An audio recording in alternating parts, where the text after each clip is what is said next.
Hi all, welcome to my YouTube channel. ఈరోజు మనం ఈ వీడియోలో గోరుచిక్కుడుకాయని విజయవాడ స్టైల్లో ఎలా చేయాలో చూద్దామండి. సో దీన్ని గోరుచిక్కుడు ఇగురు అంటారు. గోరుచిక్కుడు ఇగురుకి కావలసిన పదార్థాలండి. ముందుగా గోరుచిక్కుడు కాయలను బాగా కడిగేసి ఒక్కొక్క కాయ తీసి ఈ విధంగా తొడిమలను వలిచి పెట్టుకోవాలండి. సో మనం ఇలా తుడిమలను ఒలిచిపెట్టుకున్న తర్వాత ఈజీగా మనం చాక్తో కట్ చేసేవచ్చండి. సో మనకి ఎంత సైజు కావాలో అంత సైజులో కట్ చేసుకోవచ్చండి.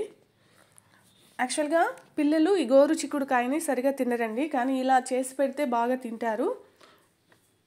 ఇందులో చాలా ఆరోగ్య ప్రయోజనాలు ఉన్నాయండి, కాబట్టి ఖచ్చితంగా పిల్లలకు కూడా అలవాటు చేయండి.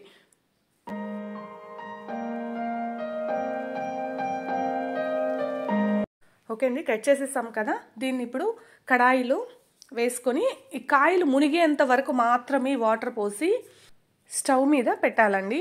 మనం ఎక్కువ వాటర్ పోసామనుకోండి గ్రేవీ అనేది చాలా పలసటిగా అయిపోతుంది. కాబట్టి మనం ఇగురు చేస్తున్నాం కాబట్టి ముద్దగా ఉండాలండి. ఇందులోనే రాళ్ళ ఉప్పు కొంచెం వేయాలండి. ఈ గోరు చిక్కుడుకాయ ఉడికే లోపల మనము ఆనియన్స్, పచ్చిమిర్చి కట్ చేసుకుందామండి. సో ఆనియన్స్ని చిన్న చిన్న ముక్కలుగా కట్ చేసి పెట్టుకోవాలండి. ఆనియన్స్ పైన ఆ పీల్ అనేది మనకి ఈజీగా రావాలంటే వీటిని మనం కట్ చేయడానికి ముందు ఒక 5 నిమిషాల ముందు వాటర్లో వేసి నానబెట్టాలండి. ఇలా వేసి నానబెట్టడం వల్ల ఆ పీల్ అనేది ఈజీగా వచ్చేస్తుందండి. ఇప్పుడు పచ్చిమిర్చిని, అల్లంని ఇలా కట్ చేసి పెట్టుకోవాలండి. తర్వాత వెల్లుల్లి కూడా ఒక 5 రెమ్మలు చిన్నగా కట్ చేసి పెట్టుకోవాలి. కొత్తిమీర కూడా సన్న ముక్కలుగా కట్ చేసి పెట్టుకోవాలండి. ఇంత లోపల ఇది మనకి చిక్కుడుకాయ అయితే ఉడుకుతూ ఉంది. ఇప్పుడు అల్లం వెల్లుల్లి పేస్ట్ని రెడీ చేసుకుందామండి. ఇలాగ మనం అల్లం వెల్లుల్లి పేస్ట్ని చిన్న రోల్లో దంచుతున్నాం కదా, అలా దంచేటప్పుడు దాని కింద ఒక క్లాత్ పెట్టుకోవాలండి. ఎందుకంటే మనం దంచేటప్పుడు గ్రానైట్ కానీ ఈ మార్బల్స్ కానీ క్రాక్స్ అనేవి వస్తాయండి.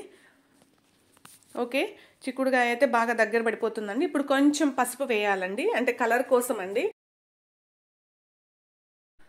ఓకే అండి, చిక్కుడుకాయ అయితే బాగా ఉడికిపోయింది. ఇప్పుడు దీన్ని తనిగా ఒక గిన్నెలోకి తీసి పెట్టుకోవాలండి. ఇందులో చివరిగా కొంచెం నీళ్ళు ఉంటుంది కదండి, ఆ నీళ్ళను వంపేయచ్చును, లేకపోతే మనం కర్రీలో వేయడానికి కూడా పక్కన తీసి పెట్టుకోవచ్చండి. ఇది ఆప్షనల్ మాత్రమే. ఓకే అండి, ఇప్పుడు కర్రీ ప్రాసెస్ చూద్దాము. ఇప్పుడు కడాయిలో 3 స్పూన్స్ వరకు ఆయిల్ వేసుకోవాలండి. కొంచెం ఆయిల్ వేస్తే కొంచెం బాగుంటుందండి ఈ కర్రీ అనేది.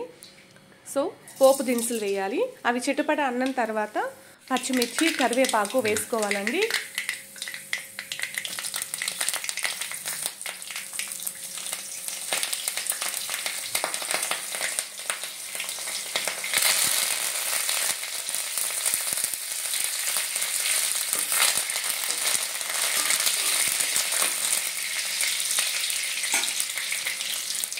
ఇప్పుడు ఆనియన్స్ వేసి బాగా ఫ్రై చేయాలండి.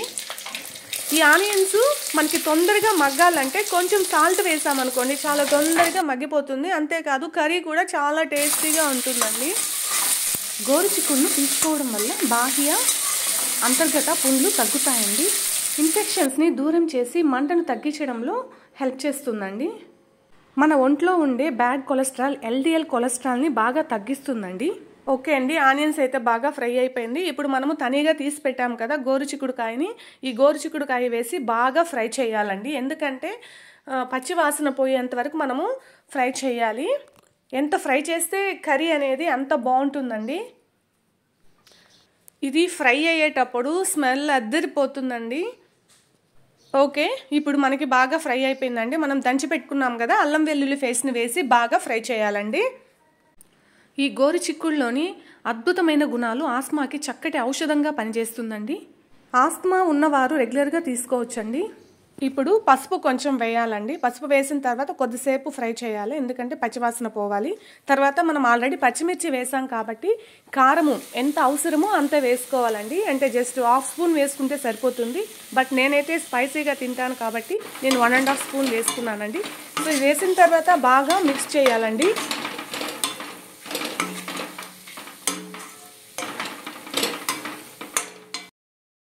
ఇప్పుడు మనము కొంచెం వాటర్ పోసుకోవాలండి. బట్ నేనైతే కాయ ఉడికిన నీళ్ళు ఉంది కదా అదైతే వేస్తున్నాను, ఇది ఆప్షనల్ మాత్రమే. సో ఇప్పుడు వేసి బాగా కలపెట్టాలండి. మనకి సాల్ట్ అవసరమైతే ఇక్కడ వేసుకోవచ్చును. ఎందుకంటే మనం ఆల్రెడీ కాయలో కూడా వేసాం కదా. ఓకే, ఇప్పుడు బాగా ఉడికిపోయిందండి. సో ఇప్పుడు కొత్తిమీరని మనం ఎక్కువ వేసుకుంటామండి. ఒక 2 minutes ఇలా ఉడకపెట్టాలండి. అంతే, గోరు చిక్కుడుకాయ ఇగురు రెడీ. ఇప్పుడు మనం ఒక బౌల్లోకి తీసి పెట్టుకోవాలండి. దీన్ని వేడి వేడి అన్నంలోకి తింటే చాలా బాగుంటుందండి. మీరు ఒక్కసారి ట్రై చేయండి, ఈ టేస్ట్కి మీరు కూడా ఫిదా అయిపోతారు. కొంచెం ఇగురుతోని అన్నం ఎక్కువ తినచ్చండి. మనం ఈ వీడియోలో విజయవాడ స్టైల్లో గోరు చిక్కుడు ఇగురుని ఎలా చేయాలో చూసాం కదా. మీకు నచ్చినట్లయితే లైక్ చేయండి, షేర్ చేయండి, తప్పకుండా సబ్స్క్రైబ్ చేయండి. Thank you for watching.